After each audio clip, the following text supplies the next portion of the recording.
Is this a busy time for you, or is this a busy time for you, or are they all busy? Every day Is it okay? Okay. Yeah. I gotta I decide don't know if the winter. if I'm going swimming early in the morning Oh, or yeah. later in the afternoon. The recorder is on just for you now, and then Ray, whenever you. No, it's not. No. Oh, good. Good. 1 minute, 5. Usually I'm inside by this time, but I'm still outside. Oh, okay. Okay, I'd like to go ahead and call the meeting to order. Rise to the Pledge of Allegiance. I pledge allegiance To the flag of the United States of America and to the republic for which it stands, one nation, under God, indivisible, with liberty and justice for all.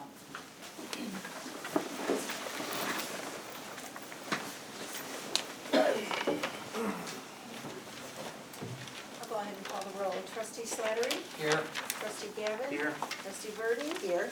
Trustee Hertzman? Here. Supervisor Vera is absent. Clerk May is here. You do have a quorum.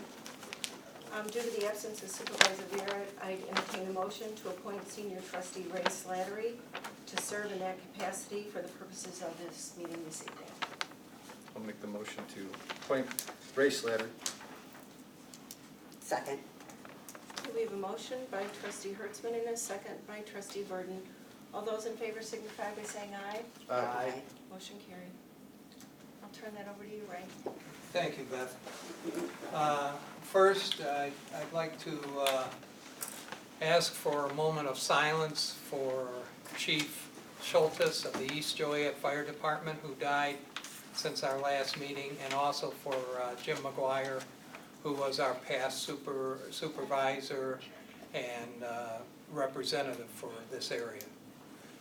And also, I'd like everybody, Dan has been having some medical issues, so I'd like everybody to keep him in your thoughts and prayers.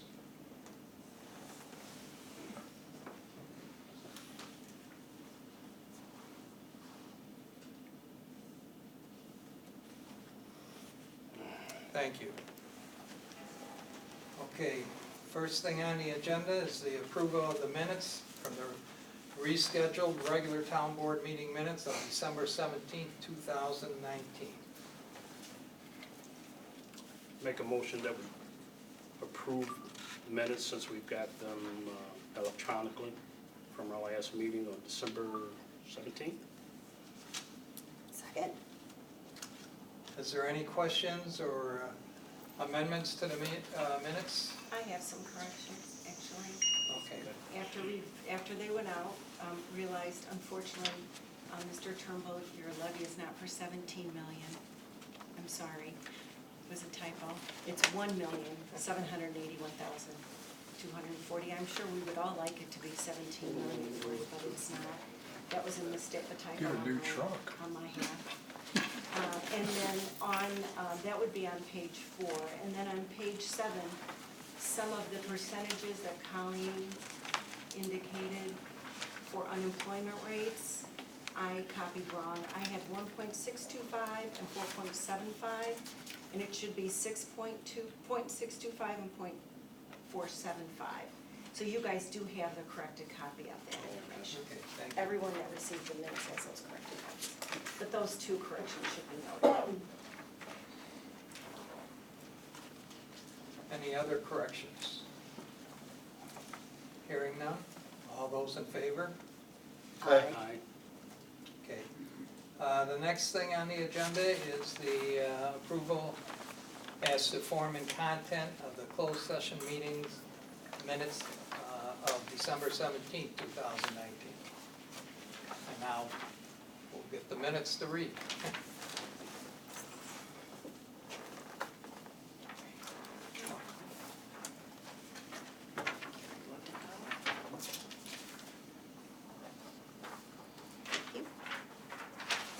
And then if I could get those all back.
motion to approve the minutes from the closed session as to form and content from December 17th, 2019. Second.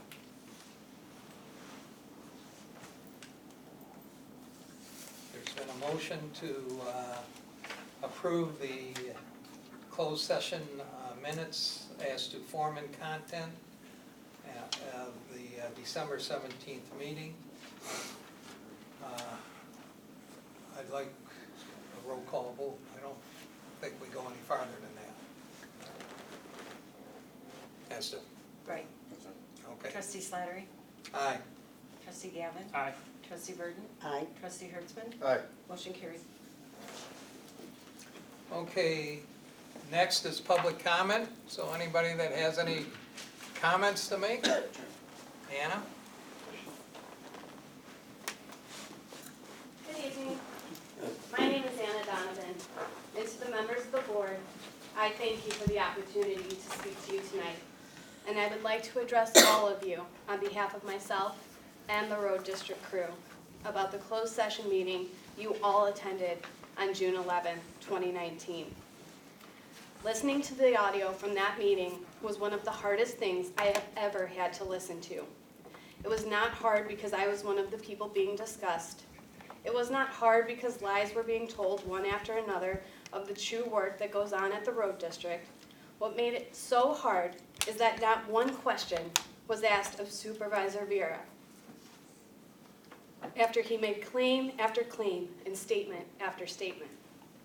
Tonight, I would like the opportunity to inform you what was going on at the Road District while Commissioner Maffio was in office and the work that continues to go on while Commissioner Turnbull is in office. The Road District is a culture of a well-oiled machine, not a clubhouse. Each and every member of its staff knows their job and works with each other. We work for the community and the residents of this community. The residents know us by name. They stop our trucks just to say hello and thank you. In the 6.5 years I have been here, I have seen the culture of the garage change to proactive instead of reactive.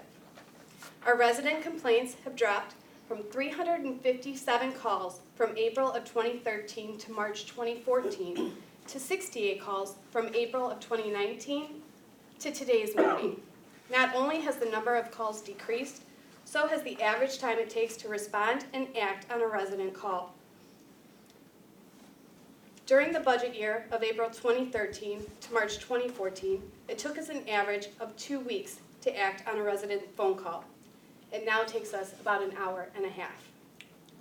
The reason this is possible is because of the teamwork and the procedures that have been developed and put in place at the Road District.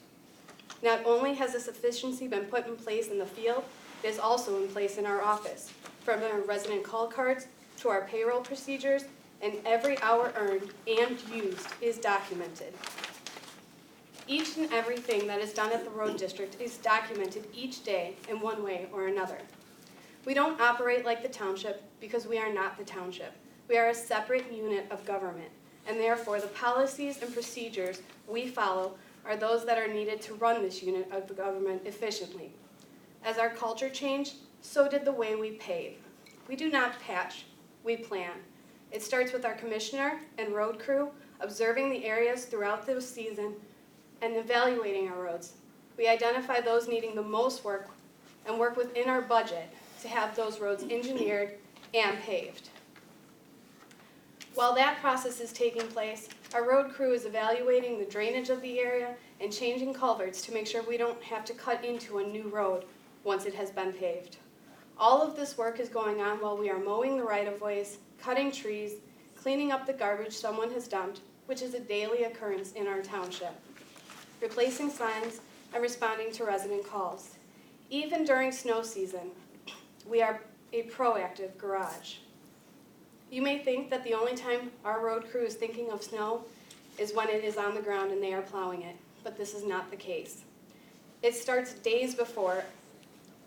Our foreman follows multiple weather reports and sources as the storm approaches. The more time and attention he pays including when a storm is predicted to come in the middle of the night, as is the common occurrence. It is the road crew that is up and clearing the roads before the rest of the township wakes so they can get to work and school safely. We don't get complaints when it comes to snow. All the calls I get during a snowstorm are for other municipalities. As I listened to that recording, there are a few things that stood out to me, and one of the major ones that stood out was Supervisor Vera's complaint that the road district crew was not available to do projects at the township office, animal control, or the cemetery. The statutes state that there needs to be an intergovernmental agreement in place to complete these types of projects. Remember when I stated that during the budget year of 2013-2014, that it took us an average of 2 weeks to respond to a resident? It was because during that year, the road district crew spent more time working on projects at animal control than the roads. It seemed like the more we did for other departments of the township, the more we were asked to do, and the less we were able to do the work we were hired for. That is not fair to the residents of this township. They have a highly skilled and responsive road crew that should be available to them first. The second thing I would like to address is Supervisor Vera's comments about the amount of time Commissioner Maffio was in the office. I have looked up the statutes on elected officials' time, and there is no minimum or maximum of hours an elected official must work. Yet Jim was at the office every day, unless he had a doctor's appointment to attend, and then he would check in with the office, and was always available to his staff, even when he was recovering from surgery. He checked in with the office multiple times a day. There was nothing done at the road district without Commissioner Maffio's direction, and nothing now happens at the road district without Commissioner Turnbull's direction. I know it was stated that I run the road district, but that just isn't the case. I encourage you to ask questions. You can email me any questions, or you can stop by the garage anytime, as Mr. Slattery has in the past, and talk to any one of us and see for yourselves. Then you will know the truths versus the lies of Supervisor Vera. I thank you for your time and your consideration. Thank you. Thank you. Anybody else? Could you please state your name? Nina Lawler. I've been dealing with the highway commissioner for going on 3 years now about some property that they own behind my home, that it's water that's overflowing and creating flooding and damage to my property. Mr. Vera has suggested that I come here to see if I can get any resolutions for this. I have spoken and dealt with Mr. Maffio as well as Mr. Turnbull. I've spoken with Beth numerous places, land use, EPA. Nothing has been done about this. And I have pictures, videos. It's getting worse day by day. Not only is it coming from the water source behind there that is owned by the highway township, it's also my neighbor that also has a water source in there that is overflowing. And it's just backing up and backing up. I mean, last year alone, I was busting up 4 to 6 inches of ice on my driveway, which now I have holes in it, and this stuff gets into my basement, freezes my cars to my driveway, freezes my door to my driveway. I can't get out and go to work, and I can't get anything done about this. And this has been 3 years. I believe Dan asked me to give you guys copies of her emails. It's included in your packet today with some pictures as well. Okay. Thank you. All I can tell you, we will do our best to try to mediate your situation. Without seeing it or anything else, I have no solutions right now. Well, no, I have the videos right now where it's like literally flowing through my yard, through my driveway, and into my basement. I have the pictures and the videos right now of what's occurring. And everyone has been out there, and it just seems like there's a lot of passing the buck. I've even contacted the EPA and the health department, as you know, I've discussed with Mr. Turnbull that he doesn't want to dig in there for various reasons because the water looks as though it could be contaminated. but the health department and the EPA don't wanna come out there and they don't wanna test it either because it's just water, because they don't believe that there's sewage. And, you know, you're not gonna know what's in it until you get up off your ass and come and do something. And I'm getting tired of all this damaging my property and going in because I can't get the township to do anything back there, and I can't get the neighbors to do anything over there. And they came out there a few years ago, or however long it was, and put manholes in front of it, but what good are the manholes if you're not maintaining the water that leads into the manholes and into the creek? And then I gotta sit in the middle and suffer the repercussions of nobody else doing what they're supposed to do with property that they own. I thank you for your comments, and like I said, we'll see what we can get done and get back to you. Okay. Anybody else? Yes, I'm John Kraft. I was hoping Mr. Vera would be here tonight. Maybe he'll resign before the next meeting. I wanted to thank him for releasing the closed session audio file to us. It was an eye-opener.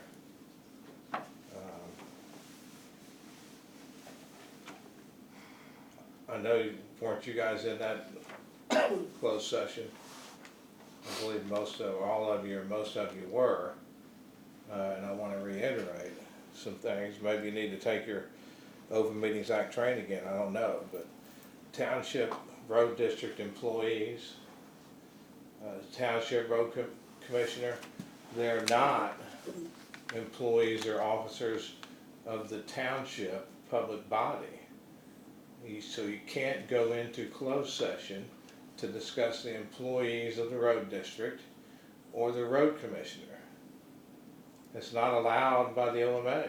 You can discuss your own employees, but you can't discuss somebody else's. That's no different than going into closed session to talk about county board employees. You can't do it. It has to be in the open.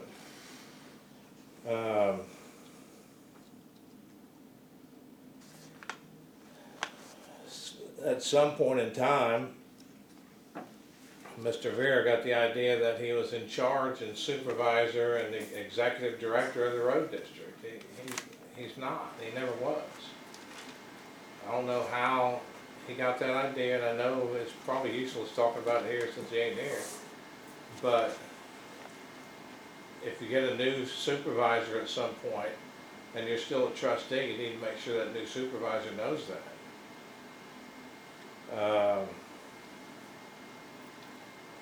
In the closed session audio, I heard him disparaging female workers at the animal control. A worker's a worker. It doesn't matter if they're male or female. He commented that he had 10 female workers, but he had to get some men to help move cat cages because the only male worker was out on a call in a truck. That's disparaging to females, in my personal opinion. I believe it is.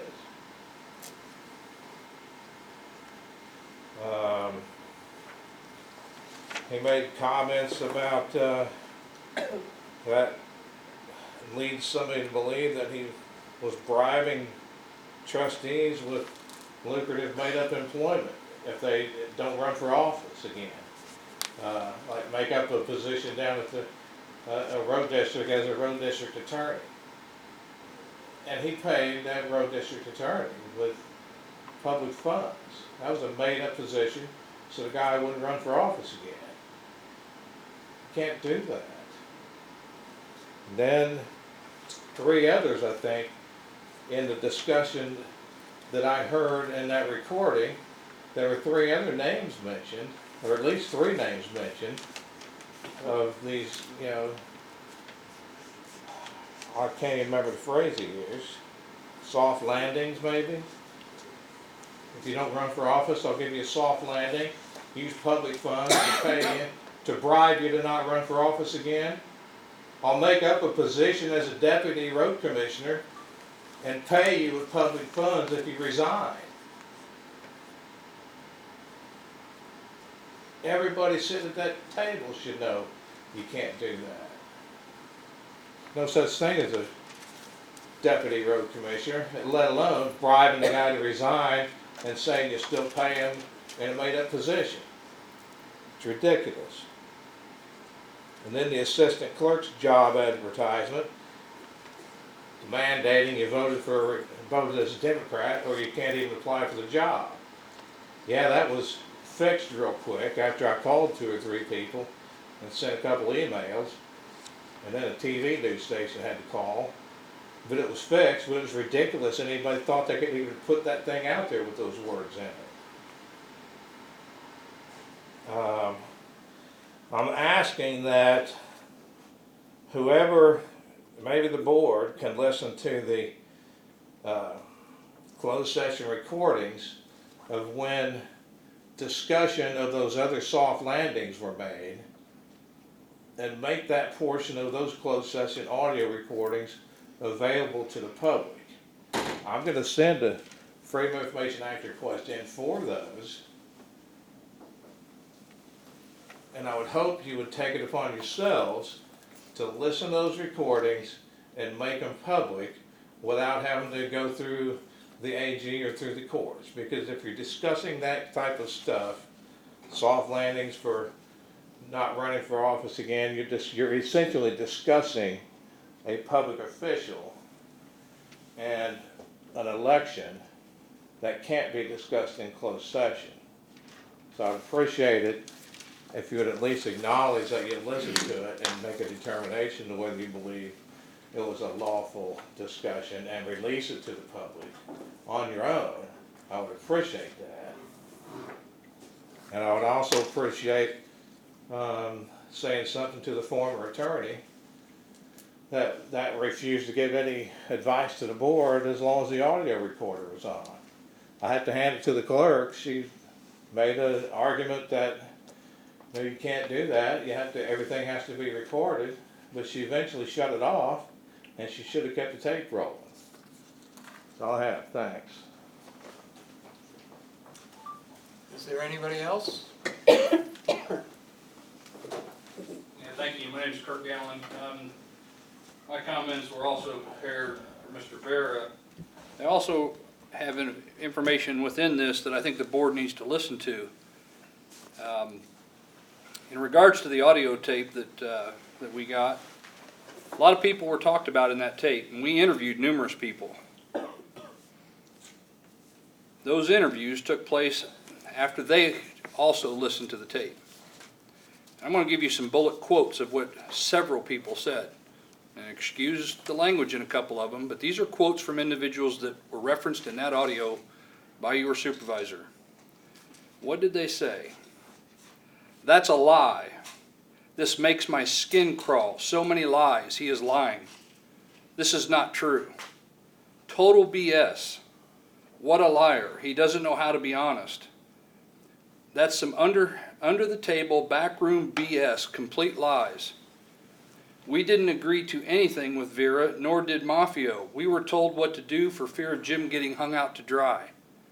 That guy's a real sack of shit, and it's all made up lies.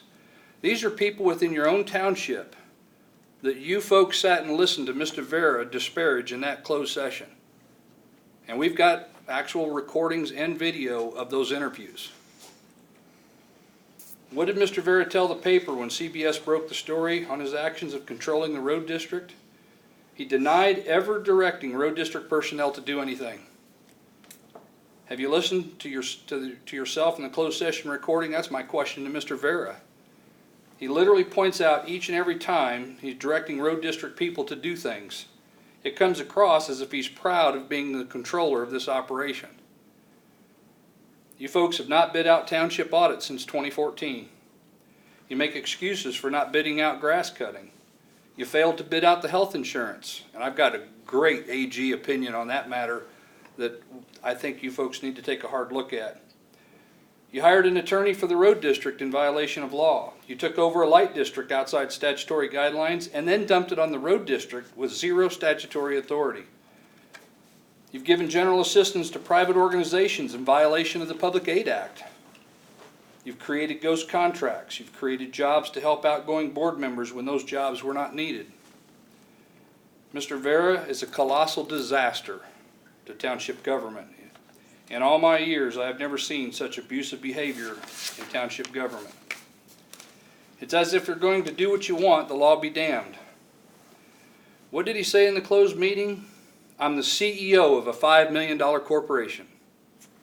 No, sir, he's an elected official of the township, the lowest level of government in our state system, who has let this position go to his head, and I think you folks have enabled that. He's lost his way, and it's time for him to go. In that closed session, your own attorney instructs you all to break the law.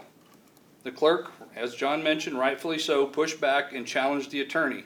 However, not a single one of you said a word about him telling you to turn off the recording. He instructed you to do something that was in direct contradiction of state law, and nobody said a word. Closed sessions are to be recorded, all of the meeting, not just a portion. What makes this so bad is it was your worthless attorney that advised you to do it. The blind leading the blind. As you know, the AG, or you should know, if you don't, you should. If you don't know it, you might ask, why don't you know it? Because I know the AG has contacted Mr. Vera. And they're looking into that matter, and while you do nothing, if they may just say do nothing but fix it, or don't do it again, but the point is you all should know better. It should have never happened. I've yet to find a township that pays their elected officials like you folks are receiving, and frankly, it's disgusting.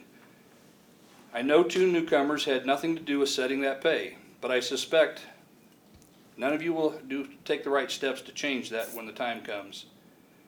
You hire a separate counsel for the lawsuit that Mr. Vera is facing.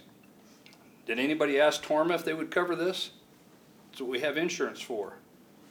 Or did Torma tell you they don't cover illegal acts? That would be interesting to know why Torma's not handling it.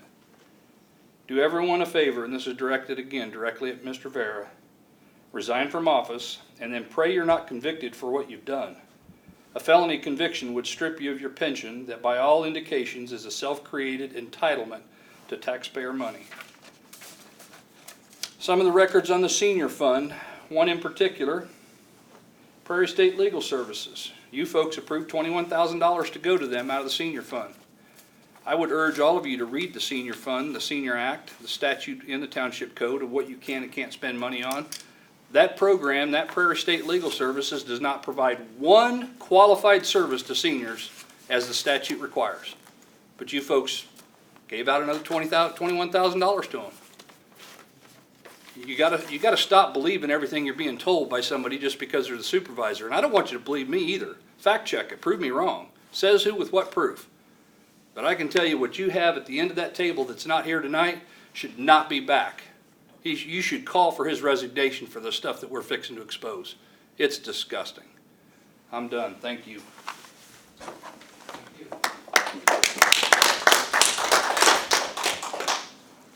Is there anybody else that'd like to speak? Mary Beth Gannon. You know, I noticed Mr. Vera's not here. He's kind of left you hung out to dry. I want to know why none of you said anything. Are you complacent? You go along with what he says? Were you just dumb or agree? What is it? You have a chance to do the right thing. Now's the time to do it. If you're not going to resign, speak out. Why not? I see so much corruption here and yet no shame. You know? Why not resign? The whole town knows. And the few that don't, I'll make sure they know. They'll make sure they know. I want to know when you're going to go.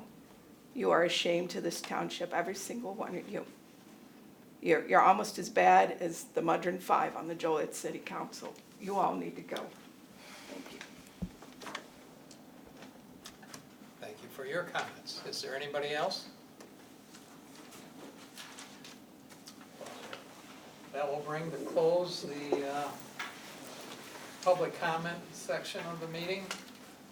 The next section is new business and approval of a new hire for animal control, part-time weekend coverage. And I have a resume here, and I'd like to read it, and then I'm going to pass it to the rest of the board, and we'll go from there.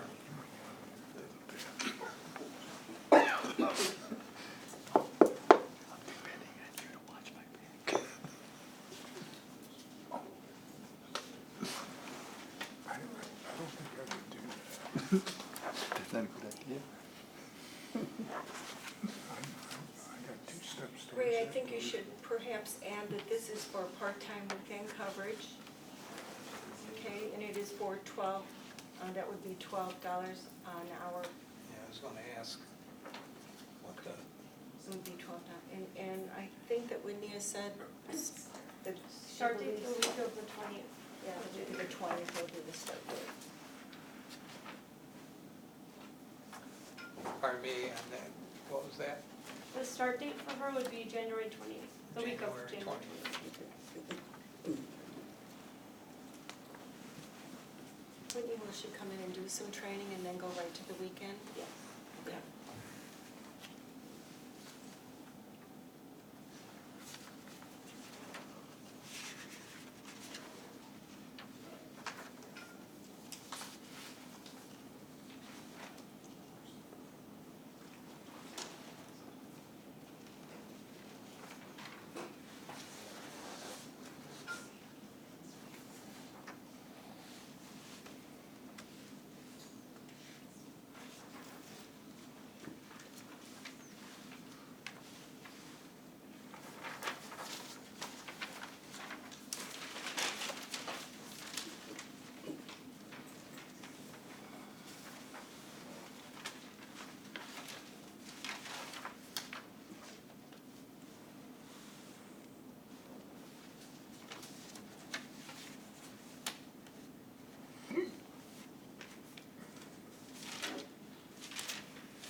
He can keep it until we're done, yeah.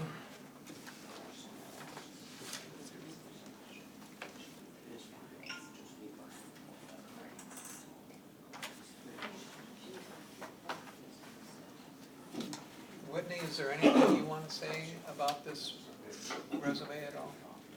No, I don't have anything else. Okay. Do I hear a motion for the approval of new hire for animal control part-time weekend coverage at $12 an hour to start January 20th? I make a motion for Gabriella. Okay, thank you. Make a motion to approve the weekend position for Gabriella Magia, starting at $12 an hour the week of the 20th for weekend coverage, part-time. Second. Okay, there's been a motion and a second. Are there any questions on the motion? Hearing none, roll call vote. Trustee Slattery, Aye. trustee Burden, Aye. trustee Gavin, Aye. trustee Hertzman, Aye. motion carried. Thank you. Okay, now we're going to reports. First report, I'm going to call on you, Beth. Report from the clerk. Sure. The minutes of the regular town board meeting of the 17th and the closed session minutes were completed. I, in the last couple of weeks, provided the names and contact information to those that must file a statement of economic interest with the Will County Clerk. So once again, this year, you'll be getting an email from them, and then you have to log in and respond and fill in your form and submit it that way, like we did last year. Do you guys recall? Thank Mr. you. Turnbull, if you have any problems, you should get the email as well. Thank you. The Office of the Clerk does the meeting and holiday posting on the front door of the building. Those are completed for the 2020 holiday season. The office is closed next on Monday, January 20th, in observance of Martin Luther King Jr. Day, and that was posted. I want to thank Dale Butella from the Assessor's Office. He completed quite a lot of work regarding the records listing for his office, and that update was sent to the records retention area at the Secretary of State. I also contacted the records retention area to let them know regarding the records we now have on file for Oakwood Cemetery. And this is all part of the ongoing effort that I have to update our records application, which is of course that listing of all the documents which we maintain. The town and road district levies were filed on Friday, December 20th. Copies have been provided to you. A copy of the road district levy was paper mailed to Commissioner Turnbull. I continue to work with Supervisor Vera and Paul Cabay on the Oakwood Cemetery project. As you know, the official map was certified, and there are plans to get that on our website, and that'll be posted as well at the cemetery. The general assistance report and the cemetery report were included in your board meeting packet.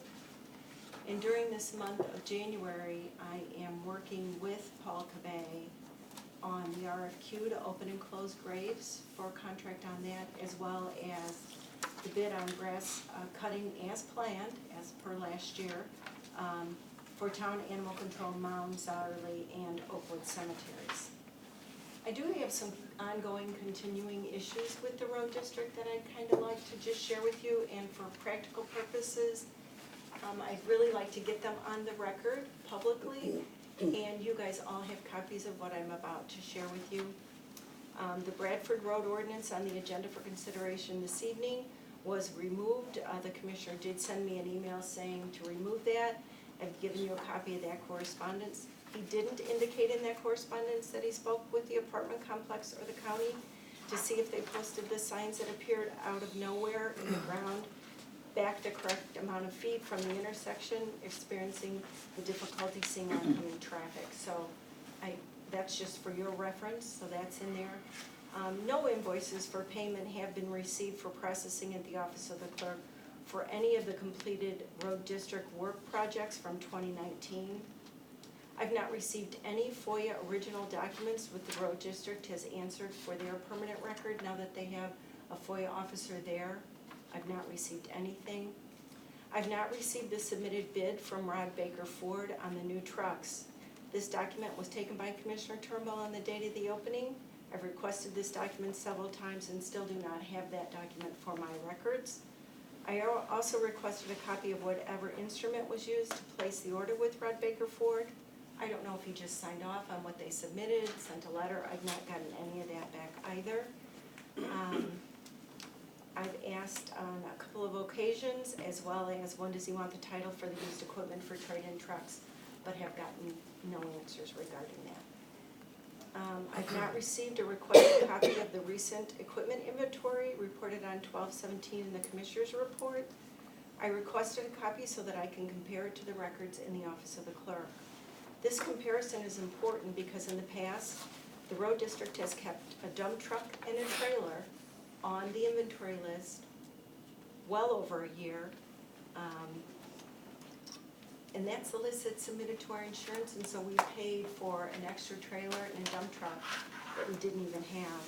So if I can receive the updated inventory, then I can do a comparison of what I have and can communicate back to them and say, you know, I don't have this, or I have this, do you have this? But they have not responded to my request to get that. It's an ongoing pattern of a lack of cooperation actually between the road district and my office, and I think it's because there's a lack of respect for the duties that the Office of the Clerk performs. It's always beneficial when more than one person reviews things such as inventory to ensure the asset list is correct. After all, these items are purchased with tax dollars, and we need to ensure the public that we keep correct inventory. I've repeatedly asked for copies of vehicle registration cards. Earlier this fall, one of the cards was lost, and I received an email from Anna Donovan expressing frustration that the Office of the Clerk didn't have these copies. I think at the time I may have given you a copy of that email. It was like 3 paragraphs long. I explained to her at that time that we never receive those. Those are either given when they purchase a vehicle at the dealership or when they get a plate. So those things go directly to the road district. If I had a copy when she lost that one, I would have had a copy for her.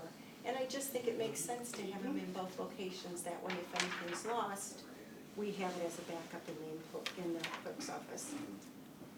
The employee handbook. The commissioner accepted the township handbook adopted in 2012 on October 22nd, 2019. You guys have a copy of that ordinance or resolution that he adopted. In the fall, he authorized contracts with his employees referencing a road district handbook from 1991, which we thought was obsolete because a new one had been superseded, a new one had been adopted.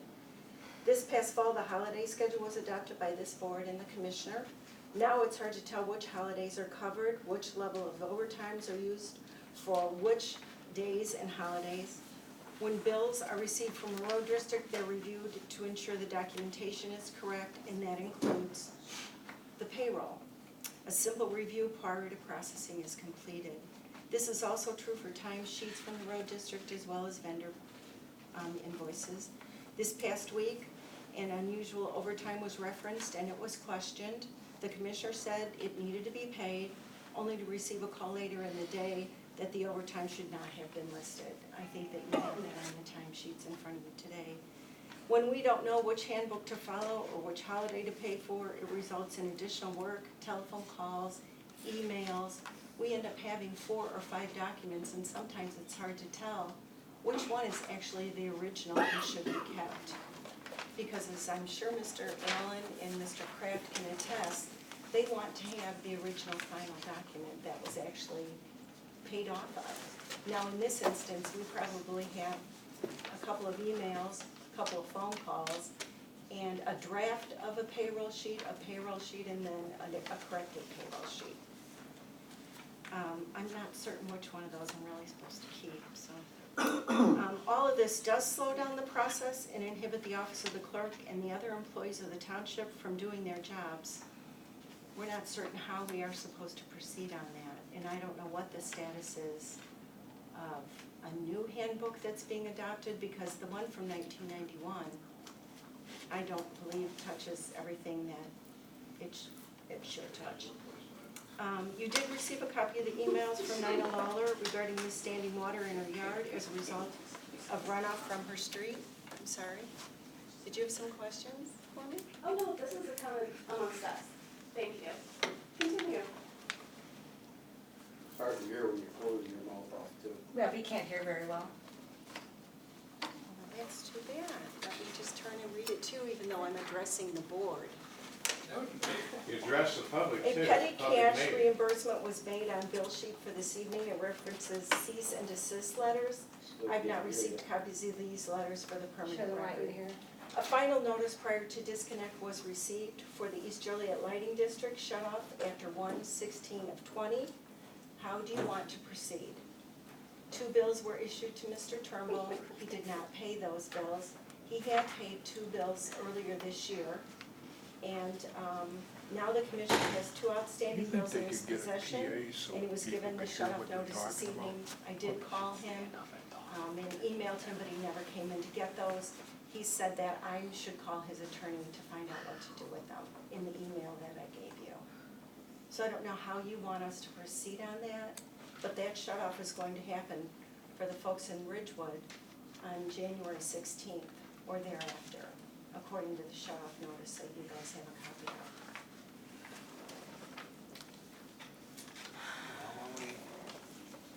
I don't know, so I don't know how or what we're to do.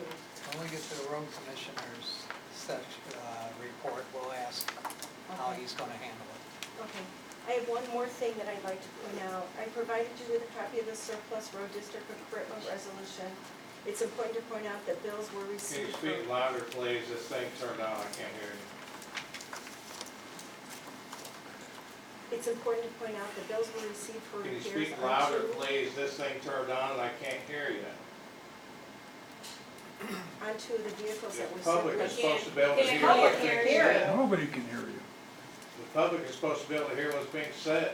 Can we afford a PA? It's important to point out that the bills were received for repairs on two Now of the the furnace vehicles kicked down, I can't hear that were anything. surplus and have been identified as trade-in vehicles for new truck Can you purchases. speak louder, please? The resolution states that the equipment is no longer needed for the services of the road district, however, repairs were made. Is Red Baker Ford going to give us more money for the trade-in allowance due to the recent repairs totaling over $1,800? The resolution that we passed says that though the equipment is no longer needed for service to the road district, those vehicles should have been sitting and not been used. I don't know if they were or not, but we did receive bills for equipment that had already been surplus, and we've already been given a trade-in allowance from our Baker Ford on those vehicles.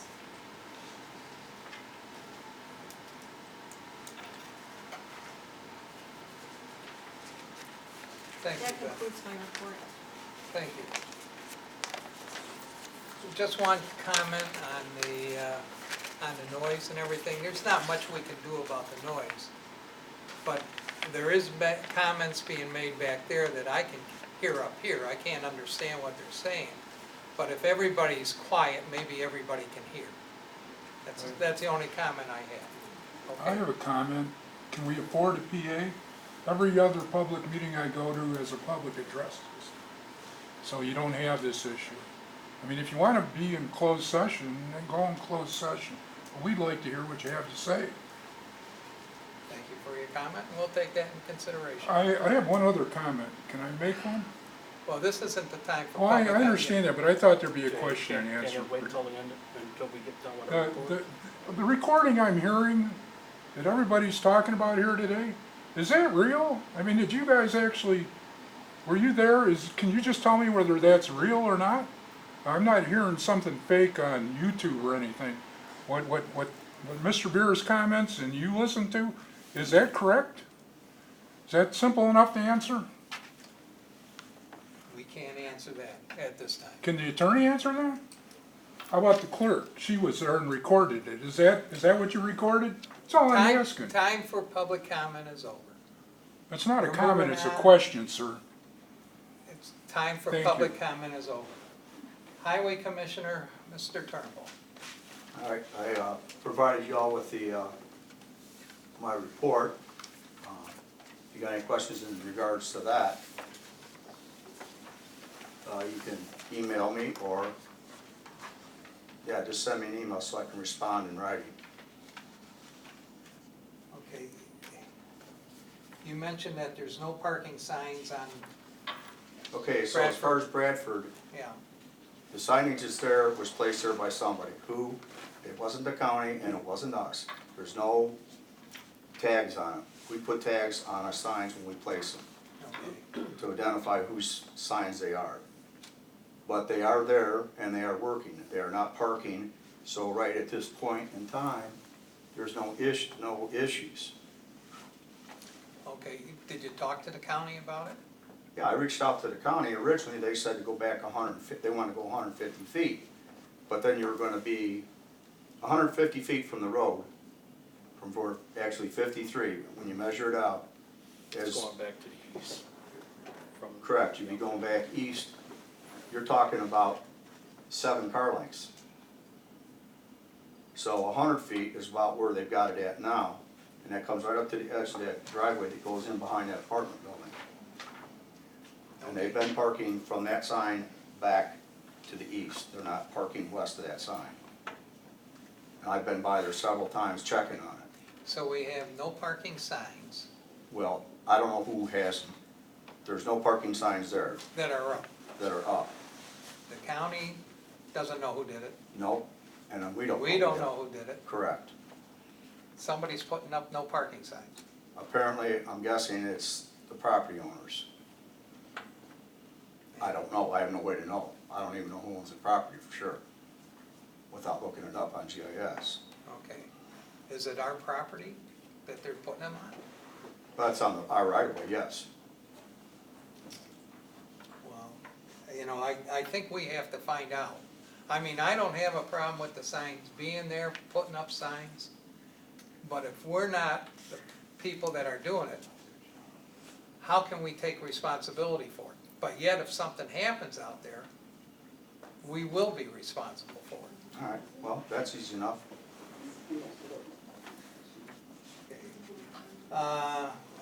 I'm just looking at your report. I know at the last meeting, healthcare coverage was a problem. Evidently, that And got I've got, solved. I received a draft for the intergovernmental agreement. So I've got a draft here. You guys are gonna have to look at it, or the attorney's gonna have to look at it, whoever. And then,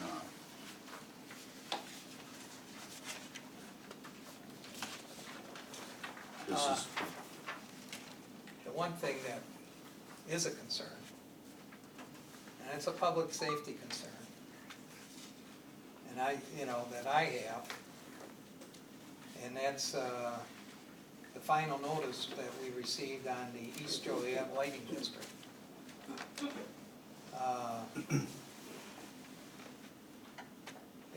They're gonna shut off the street lights and so I've been advised by my attorney not to pay the bill because that would be considered a felony. why would it be, Well, I'm not an attorney, and that's what I responded to Beth today was that I'm not gonna pay the bill based on my attorney's advice, and any questions could be forwarded to him to be answered. That's why I'm paying him. okay, He advised me not to do it. I'm just gonna remind you that you're receiving the money from the county to keep those lights on, and you're gonna allow them to go off. So there might be something there also, and it is public safety. It I isn't like, understand I understand that. okay, but I would like to see something done there. I would like you to talk to your attorney and explain that to him, because it is a public safety issue. All right. He'll be there tomorrow. I'll Okay, talk with him tomorrow. and did you talk to Nina behind you? Oh, yes. Multiple occasions, actually. And also I have been in contact with the EPA. So here's what's going on with that. First of all, my history on the railroad, one of the things that we had to be well versed in was EPA law. So if we take on a responsibility, what's happening there is some seepage coming from somewhere that's not water. It's brown in nature and it floats, so it's oil-based. I'm not a chemist, and I'm not gonna take on the responsibility to say what it is because I don't have any idea for sure. So I had advised her that we need to get a sample, but she has to do that. I can't request it because it's not affecting me per se. So she did that. EPA reached out to us last week. We responded to them today with maps and information as to the location. And I talked to the lady on the phone Thursday last week for probably a half an hour explaining to her exactly what. Because we were out there with Hutchinson. So the seepage is coming from somewhere above, seeping through the ground, and you can clearly see where it's coming out and running. Plus there's trash being thrown into that same location from above. There's a resident that's on, I can't think of it, Colbert, I think it is. Anyhow, it's a dead-end street, and they've backfilled, they got crap, all kinds of stuff, trash in there. What's that address? Pardon? What's that address? Nina, where's she stay? I live on Oscar Avenue. 116 Oscar. The dead-end street is Colburn Avenue, Yeah, Colburn. I know right by Welch's Ready Mix. And then it appears that this individual that owns that property he's right up to the very edge, and it's also elevated. And they're throwing buckets. And I don't know what's in the buckets, but there's buckets floating in that water. So if we go in there, and first of all, it's not on our property. to get to it, it's somebody else's property. So we can't encroach on somebody else's property. Nor can we fix it to benefit a resident. It has to be done in, we can't dump the water or with the runoff into the creek, because that's where it go, right in the creek there. Hickory Creek's right there. And the catch basin is what she's talking about. There's no way we can get it to run to that catch basin, because it's run the opposite way, towards the lower point in the ground, without major excavation. But again, we can't do anything with it until we can identify what's coming out and where it's coming from. So we forward that stuff to the lady up in, wherever she's at, up in Chicago, land area. She's the EPA rep for this district. Susan George is her name. Will County Land Use involved also? Yeah, you know what they did? Threw it back on us. Okay, now, Whose land Is is it? Colburn our street? Is it our land? Or is it just somebody else's? So here's what I'm gonna do tomorrow. I get into the office, I'll send you guys emails with the maps and the diagrams that we've provided for the EPA, so you guys can see exactly what we're talking about. And if you want, I can take you out there and show you physically what's going on. Mike, no, I'm just asking, is it township property or road district is it anybody's property? Is it kinda like one of those gray areas where another property owner should be taking care of this problem that's It's going on another person's property behind her property, directly behind it. And then we have an easement, 2 easements that are utility easements. One time it was gonna be Colburn Avenue, it's gonna continue through, which that never happened, and that property's been basically, I don't wanna say vacant, but there's nothing there. okay. There's no pavement, there's no road, it just dead ends. They're at that last house. Yeah, it's on the plat, but the road was only dedicated so far to the end, but it does appear on the plat. Yeah, it's kind of chopped up. It just had, the rest of it wasn't finished, right? So technically, it's township property, not road district, because we get no revenue from that. So that's my understanding. Well, Colburn Street, you don't pick up anything for that? Just that 50 up to the feet? dead end part of it, yes, but from that other part going Right, because it was never dedicated. west, I guess that would be west. It was our road, but we never dedicated it, we never finished it. They never finished the subdividing the property or whatever. So it's kind of a catch-22. But like I said, the water is what concerns me, whatever's in that. If we start messing with it, then we take on that responsibility. Then it's our baby. So that's the real, Did the That's why I EPA, was just asking like. whose no, I property it was. understand, I understand. did the EPA say they're gonna send Well, somebody the lady down? wanted, I explained to her exactly what I just told you folks, exactly for Rada. And I told her that I would provide her some maps so that if she sends people out, that this would help them, and if they needed some help from us for direction to get there and what have you, we could provide that also. Because we want to get it cleared up. Did they, no schedule on it though? No, well, like I said, she just called me last week, excuse me. Okay, and one other question, I'm looking at best comments here, and it seems like we have a couple township handbooks, employee handbooks going around. And you're working on your own? Yes, sir. Okay, and so that will clear that up then? We're in hopes, yes. Okay. Do you have any Any, idea? No, not at this time I don't. Okay. that was my question. Let me put it to you this way, I would like to just go out on a limb here and say, hopefully by the year's end, the end of March, Fiscal starting year. for next fiscal year. That's cool. And then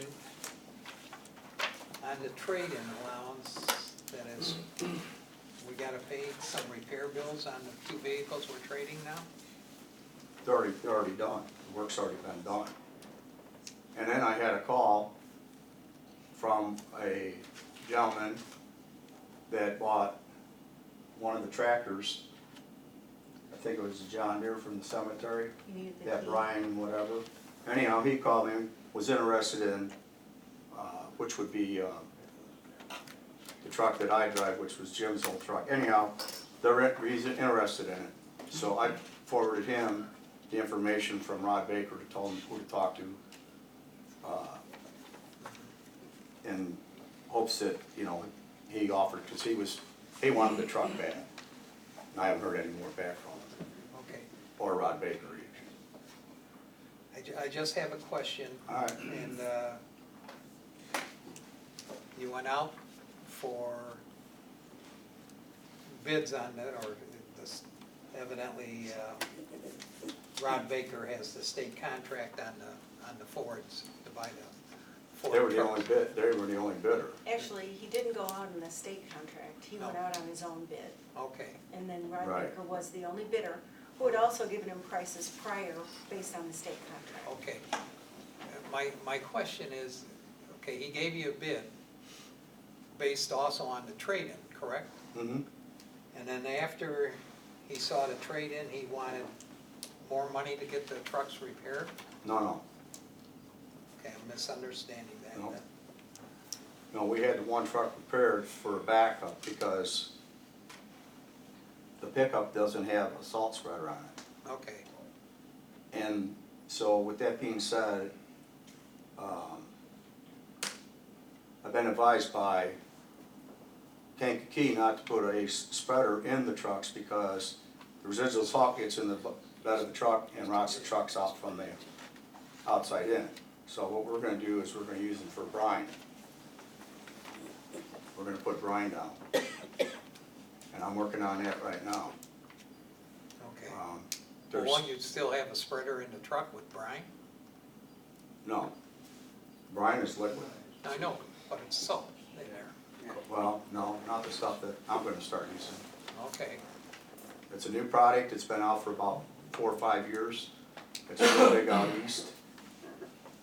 And it's becoming really big in this area. In fact, Frankfurt Township, Manhattan Township, Homer Township, and one other, all did 500 tons of this treatment that they put on the salt. And I went out and seen it real time being done out of Frankfurt. And basically what it is a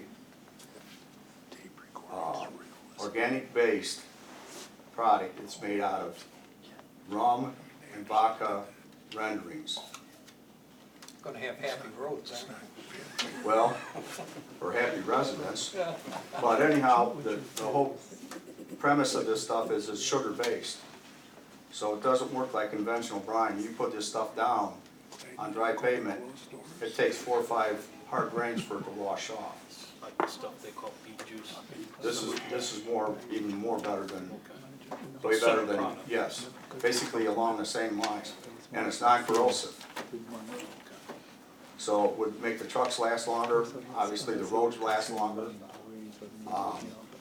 And if we go with this brine, what they call an 80-20 mix, they use a manganese chloride and 80% of the other stuff, rendering. And it's about $1, a little over $1 a gallon. So that's what we're looking at doing in that new truck. Okay, but the truck we traded in though wasn't the one that was repaired for $1,800 or whatever. Yeah, it's one of the trucks, yeah. That's that International. Okay, and was that part of the arrangement, the No, original but I'm deal? gonna call them and talk to them.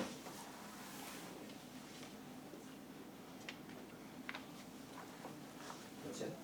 I can't hear. The truck is actually still at our property. Yeah. They haven't been traded in yet.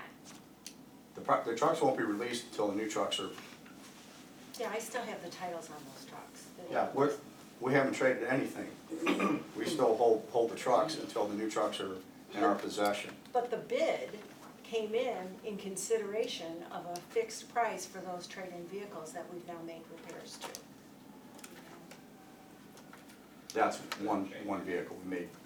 Two 2 vehicles had something like that that are being traded. Oh, my truck? Brake something? Brake- Huh?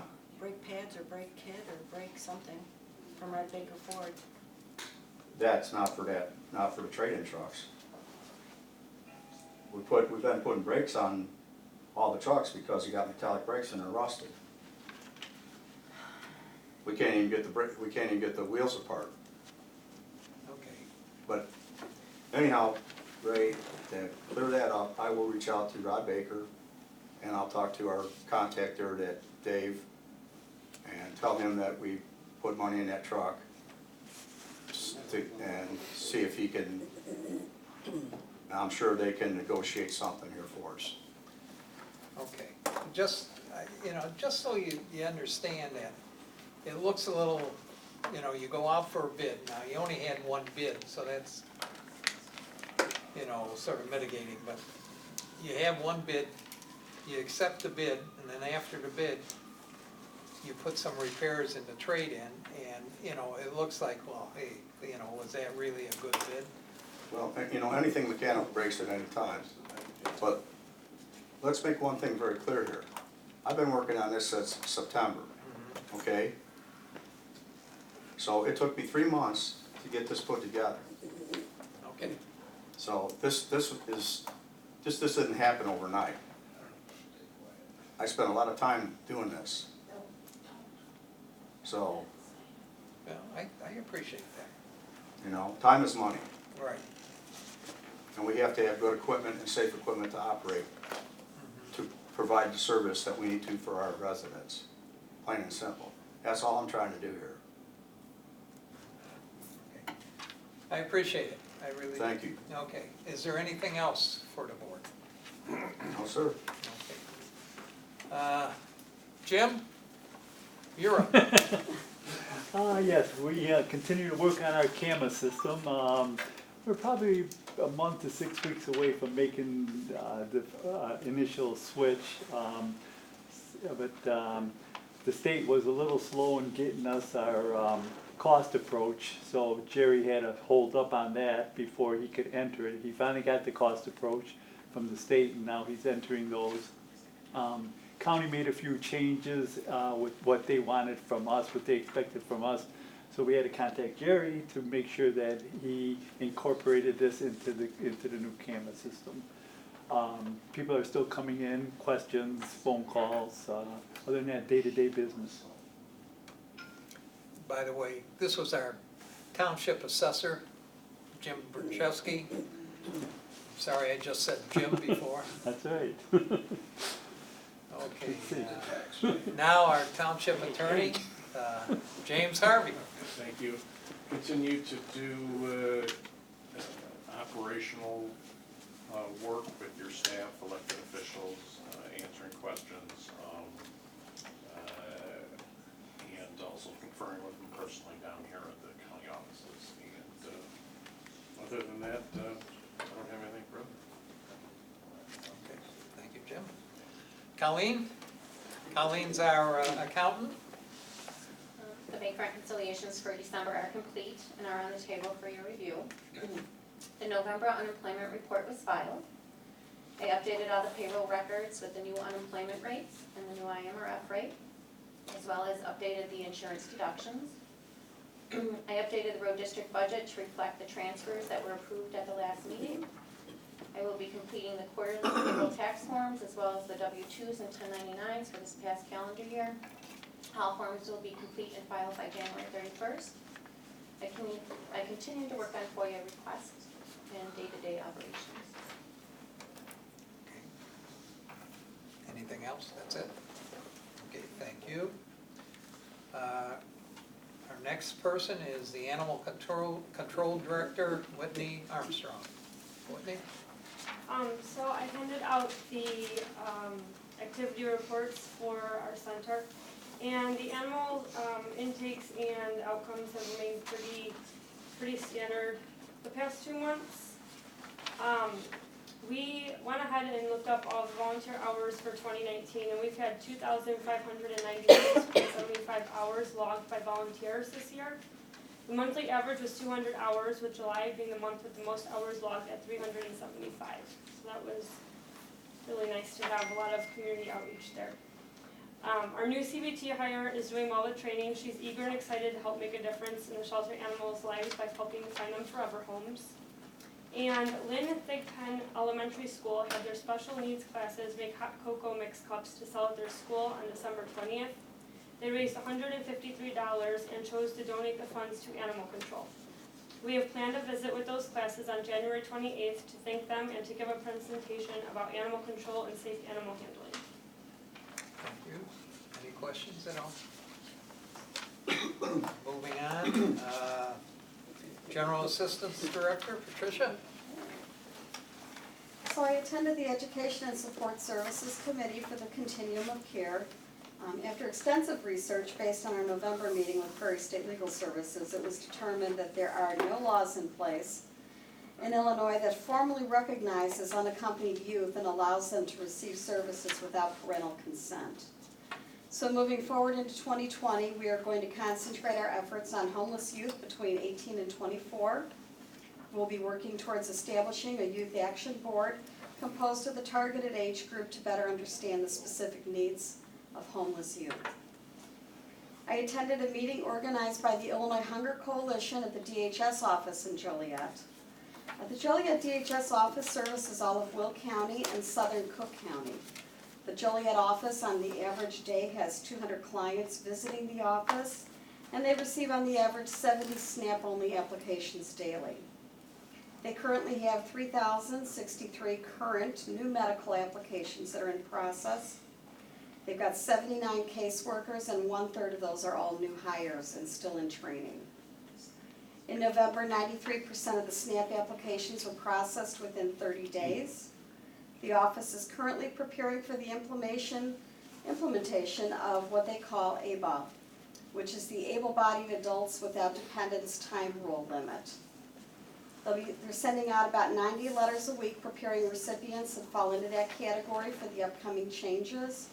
And what those changes to that program are is if you're an adult between the age of 18 and 49 and you're receiving SNAP benefits, you must be working at least 20 hours a week or doing 20 hours of community service. You're only eligible to collect SNAP benefits for 3 months every 3 years without meeting that criteria. So they're going to need that to meet that criteria. There's approximately 200,000 people in the state of Illinois that are going to fall into that category.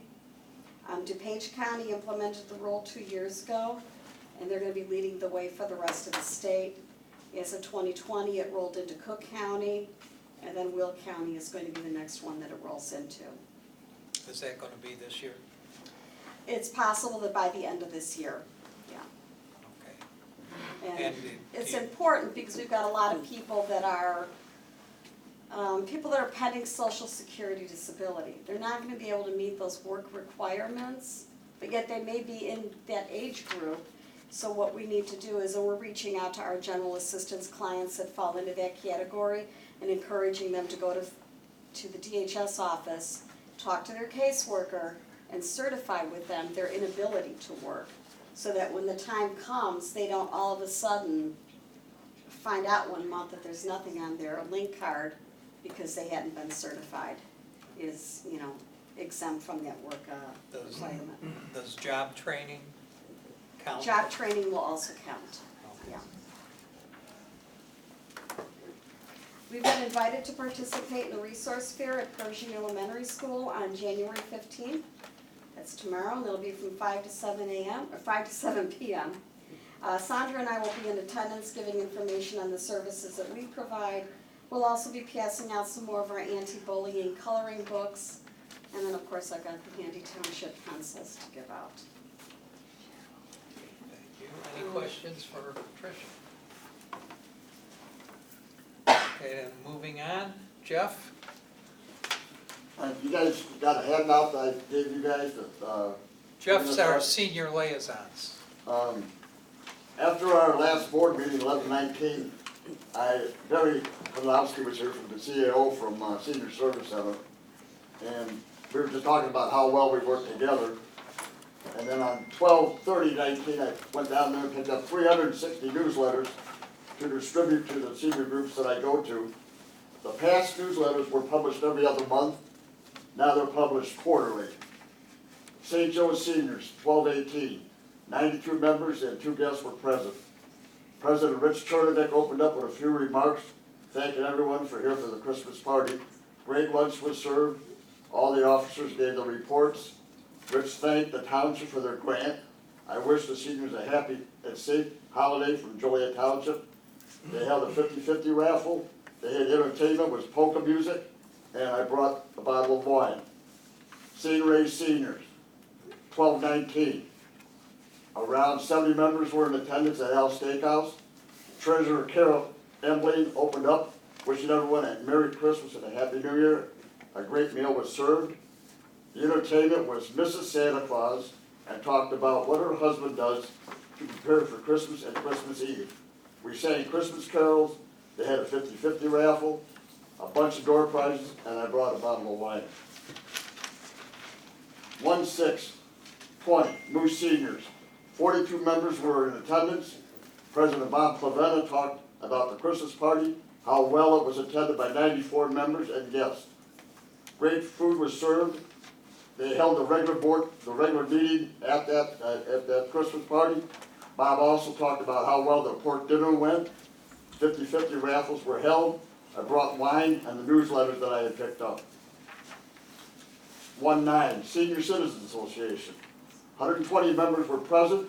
President Chuck Corso stated that 2020 dues are due. All officers gave their reports. Coffee and donuts were served. 50-50 raffle was held. Beth and I were there. I brought the senior newsletters and wine.